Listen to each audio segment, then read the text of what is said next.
Assalamualaikum warahmatullahi wabarakatuh. Waalaikumsalam warahmatullahi wabarakatuh. Gimana kabarnya hari ini? Masih semangat ya? Masih semangat ya, please.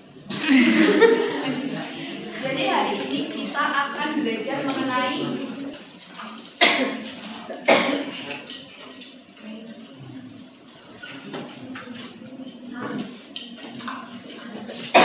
Fathu Makkah. Ada yang pernah dengar sebelumnya? Fathu Makkah itu apa? Belum tahu ya?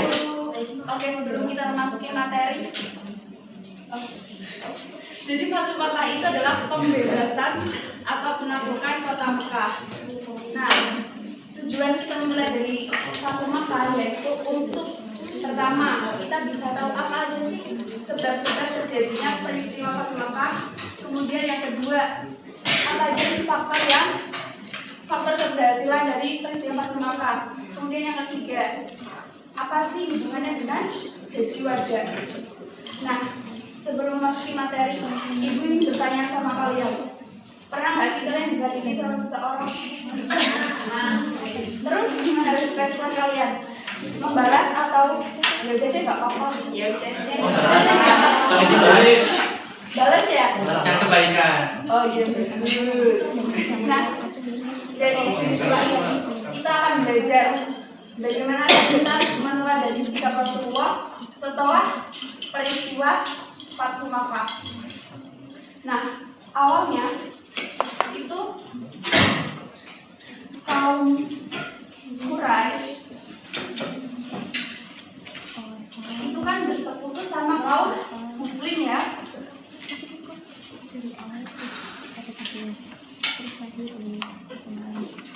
Nah, antara mereka berdua ini punya perjanjian damai. Yang namanya perjanjian Hudaybiyah. Pada tahun berapa? Nggak tahu ya. Pada tahun 6 ya. Nah, kaum Quraisy ini mempunyai sekutu namanya Bani Bakar. Nah, kaum Muslim ini juga punya sekutu namanya Bani Khuza'ah. Nah, pada tahun 8 Hijriah itu kaum Quraisy membantu kaum Bani Bakar untuk menyerang kaum Khuza'ah. Nah, ini jelas melanggar perjanjian Hudaybiyah. Padahal kan Quraisy kan berjanji untuk damai kepada kaum Muslim, tapi malah pada tahun 8 Hijriah itu menyerang kaum Bani Khuza'ah. Maka Bani Khuza'ah ini meminta bantuan sama kaum Muslim untuk ayo perang gitu.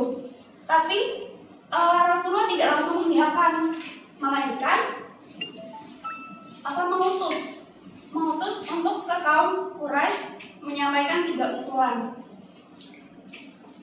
Yang pertama, menghentikan bantuan kepada kaum Bani Bakar.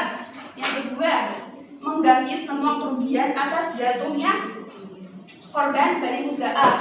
Terus yang ketiga, atau menyatakan pembatalan perjanjian. Malahan kaum ini tuh ya udah deh, perjanjiannya bakalin aja gitu. Terus Rasulullah menyiapkan 10.000 pasukan untuk ke kota Mekah.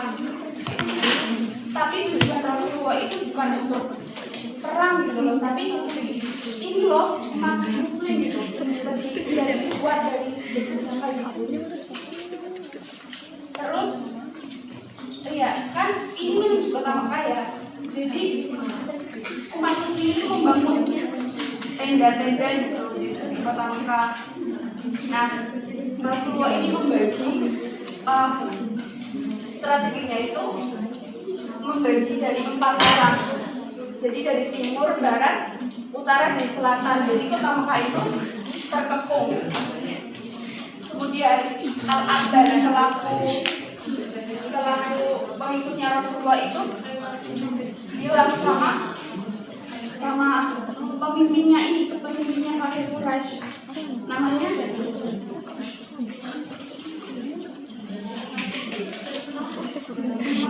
siapa ya? Abu Sufyan. Abu Sufyan ini pemimpinnya kaum Quraisy. Di situ Rasulullah mengumumkan jaminan keamanan. Jadi barang siapa yang memasuki rumah Abu Sufyan itu mereka akan aman. Barang siapa yang ada di sekitar kota Mekah dia akan aman, dan barang siapa yang memasuki rumahnya menutup pintunya ia akan aman. Dia menggunakan pengaruh Abu Sufyan. Nah, setelah itu Abu Sufyan merasa kayak, oh Rasulullah kok baik ya, dia nggak melakukan penyerangan tapi malah memberikan kita jaminan keamanan gitu. Terus ini yang menjadikan Abu Sufyan itu masuk ke Islam.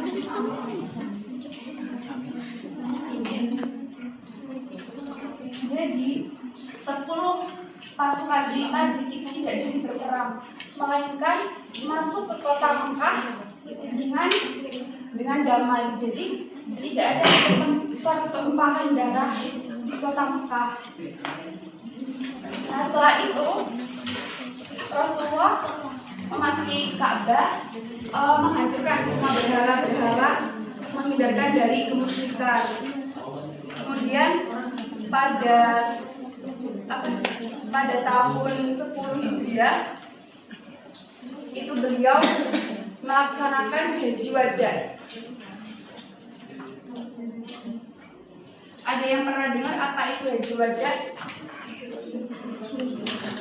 Haji Wada yaitu haji perpisahan.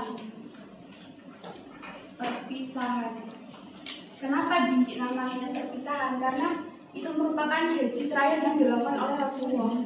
Karena Rasulullah bilang, siapa tahu setelah ini aku nggak ketemu kalian lagi kayak gitu. Nah, setelah melaksanakan haji wada, beliau menyampaikan beberapa nasihat.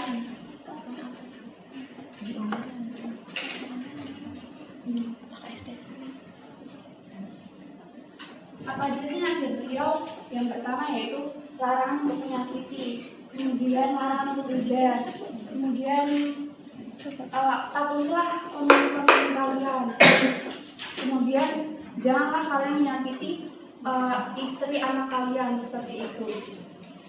Nah, setelah